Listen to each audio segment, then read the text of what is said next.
ही स्पर्धा आयोजित केली गेली म्हणून आज अनेक युवक आहेत. या युवकांना आपण संबोधित करावं अशी मी सगळ्यांना विनंती करतोय.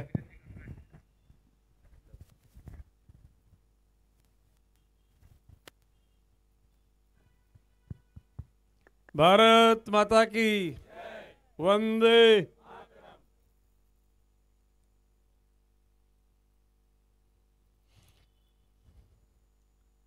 नेरुल 11 साईदाम बॉयज व कट्टा बॉयज आयोजित वनमंत्री चषक 2025 डे नाईट क्रिकेटच्या स्पर्धा या प्रसंगी उपस्थित नगरसेवक श्री सूरजजी पाटील, श्री संकल्प नाईक, सौ सुजाता पाटील, सौ रुपाली भगत, ॲडव्होकेट निरंत पाटील, श्री दत्तात्रय पाटील, श्री अनंत म्हात्रे गुरुजी, श्री नारायण पाटील, श्री रत्नाकर पाटील, श्री संजय ठाकूर, श्री रवि भगत, अनिल ठाकूर, प्रल्हाद पाटील, गोरक्षनाथ गांडाल, दीपक खरटमल, मंगेश राऊत, प्रदीप शिंदे, अक्षय ठाकूर, जयवंत पाटील, समालोचक दशरथ पाटील, रोहित भोपी, विघ्नेश मडवी आणि या स्पर्धेचे आयोजक अक्षय पाटील, स्वप्नील पाटील, संदेश ठाकूर, किस्मत भगत आणि त्यांचे सर्व सहकारी, उपस्थित बंधू भगिनींनो. खरं म्हणजे हा जोटिंगदेव मैदान ना, हां, जोटिंगदेव मैदानाचा फार मोठा इतिहास आहे. आता मला सूरज पाटील सांगत होते की सागर नाईकच्या अथक प्रयत्नामधून हा मैदान तयार झालेला आहे. आणि मगाशी मला अक्षयनी इथल्या झाडांची सगळी क्लिप दाखवली. शेकडो झाडं लावलेली आहेत मागच्या बाजूला. म्हणजे निसर्गाची सेवा करण्याची इच्छा आणि वनासारखी झाडं, म्हणून या ठिकाणी वनमंत्री चषक या ठिकाणी तुम्ही उभारला आहे असं माझं मत आहे. एकूण नवी मुंबई सुंदर आहे. आजच पत्रकारांनी मला विधान भवनामध्ये गाठलं आणि मला त्यांनी विचारलं की 14 गावांच्या नवी मुंबईतून बाहेर काढण्याकरता तुम्ही मुख्यमंत्र्यांना पत्र दिलं. म्हटलं हो दिलं.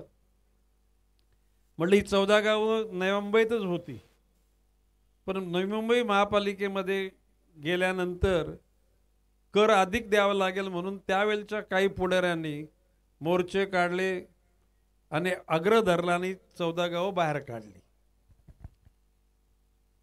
दुसऱ्या पिढीचे तिथले नेते आल्यानंतर त्यांच्या लक्षात आलं की आपलं नुकसान होणार आहे आणि म्हणून ते लोक मला भेटायला आले. 14 गावची सगळी लोक म्हणजे पुढारी लोक. मग त्याने विनंती केली की साहेब आम्हाला तुम्ही नवी मुंबईत सामावून घ्या.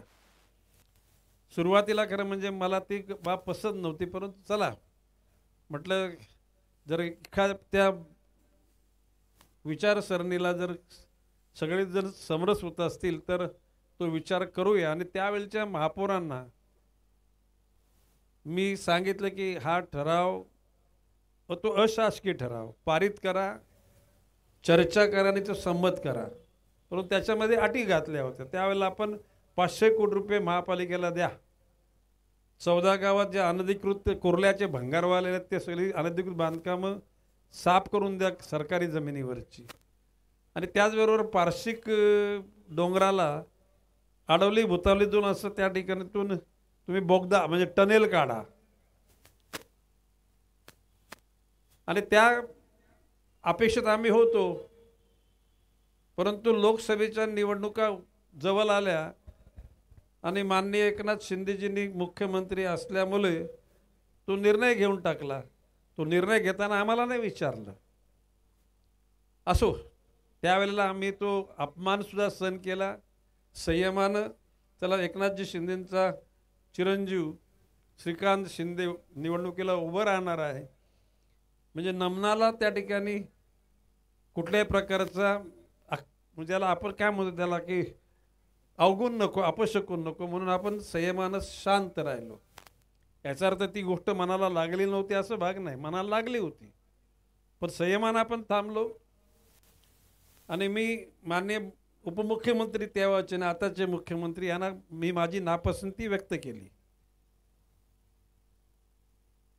त्यांनी मौन न पाळलं म्हणजे मी समजलो आणि मी सांगितलं की हा पिच्छा मी सोडणार नाही. आपल्यापैकी काही लोक हायकोर्टात गेली. आता त्या ठिकाणी जर का नवी मुंबईत यायचं असेल त्या लोकांना तर ठाण्याच्या काही वॉर्डचा वलसा घालून उत्तरेकडून यावं लागतं आणि दक्षिणेकडून पनवेल महापालिका ओलांडून यावे लागते. एकाएकी तशा प्रकारची काही अटी शर्तीचं पालन न करता म्हणजे 500 कोटी रुपये त्याला मागिते, पण नंतर ज्या वेळेला सर्वेक्षण केलं गेलं तर 6,500 कोटी रुपये तिथे खर्च येणार आहे. ना बोगदा ना अतिक्रमण हटवलं आणि म्हणून ही योग्य वेळ होती. आणि मी पत्र दिलं की म्हटलं ही 14 गावं नवी मुंबईतून बाहेर काढा. नवी मुंबईची जनता 6,500 कोटीचा हा बोजा आपल्या खांद्यावर घेऊ शकणार नाही. मी आज तुम्ही टी व्हीला बातम्यात मी सांगितलं की मंत्री मी नंतर झालो, त्याच्या अगोदर आमदार झालो, परंतु गणेश नाईक हा समाजसेवकांना हा योद्धा आहे. नवी मुंबईच्या जनतेच्या हिताकरता गणेश नाईक रस्त्यावर उतरल्याशिवाय राहणार नाही. मंत्रीपद बाजूला राहू दे ना आमदारकी पण बाजूला राहू दे. ज्या जनतेने आम्हाला इतकं प्रेम दिलं त्या जनतेच्या प्रेमाच्यासाठी निश्चितपणे मग पर्याय काय तर म्हणाल तर 27 गावं कल्याणमधली, ठाण्यातली 23 गावं आणि ही 14 गावं यांची एक नगरपालिका किंवा महानगरपालिका बनवा. It is possible. 27 गावं, 23 गावं आणि 14 गावं यांची एक महापालिका होऊ शकते. कवर्ग महापालिका, स्वतंत्र महापौर होईल तिथे. न पेक्षा ठाण्यामध्ये घ्या ना तर पनवेलला घ्या. परंतु नवी मुंबईत आता कुठल्याही परिस्थिती गावं नको आहेत. तुम्ही सगळेजण माझ्या मताशी सहमत असेल तर टाळ्या वाजवा. हां, म्हणजे तुम्ही सहमत आहात. एकूणच मला विचारलं की मग तुमचे काय आत्तिक शीतयुद्ध म्हटलं. शीतयुद्ध एकनाथ शिंदे माझे मित्र आहेत. म्हणजे आजच दुपारी बसलं आम्ही एकमेकाला नमस्कार केला. कुठे? विधान परिषदेमध्ये. जनता दरबार तुम्ही मुद्दाम शीतयुद्ध म्हटलं. जनता दरबार गणेश नाईकच्या 5वीला पोचलेला आहे. जनता दरबाराचा आणि शीतयुद्धाचा काही संबंध नाही. वैचारिक मतभेद असणे म्हणजे वैरत्व नाही. आणि म्हणून नवी मुंबईच्या जनतेला मी एक सांगणार आहे की जीवनाचा शेवटचा श्वास असेपर्यंत नवी मुंबईच्या जनतेच्या बरोबर कोणी जर अन्यायाची भाषा केली तर हा गणेश नाईक गप्प बसणार नाही. आज स्पर्धा आहे. म्हणजे एक 5-7 दिवसापूर्वी इथापेंच्याकडे होतो, 2 दिवसापूर्वी सूरजच्याकडे होतो. आज जरी आयोजक दुसरा तरी शेवटी हा गणेशचाच कार्यक्रम आहे. गणेश भगतचाच कार्यक्रम आहे. किस्मत. हां, तर एकूणच आता म्हणजे ऐरोलीमध्ये तर मी आहेच आहे. बेलापूरमध्ये सगळ्या प्रत्येक कार्यक्रम आता सगळे गेले होते ना आपल्याकडून, परत आलेले आहेत. आता परत आले म्हटल्यानंतर त्याच्यासाठी काम करायलाच पाहिजे. त्याला कसं आपण सोडणार.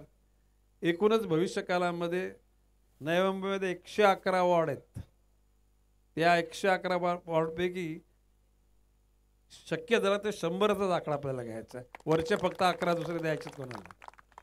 आणि भविष्यकालामध्ये एकूणच आपली सगळी जडणघडण लक्षात घेता सर्व समाजसेवक म्हणजे तिथून इथापेते नगरसेवक होणार, सूरज पण होणार, गणेश पण होणार.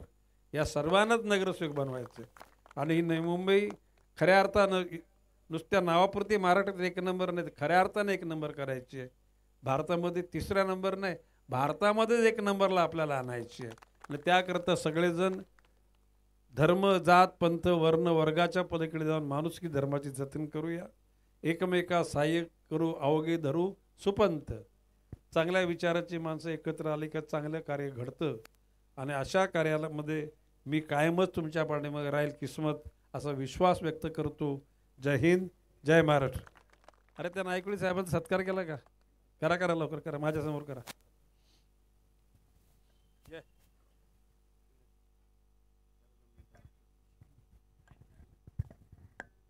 चला साहेबांचा सन्मान देखील या मंचावर केला जातोय. मी विनंती करतोय किस्मत दादा भगत हॅलो, यांना की आपले शुभ असते. विघ्नेश साहेब फक्त आयोजन सगळे तुमच्या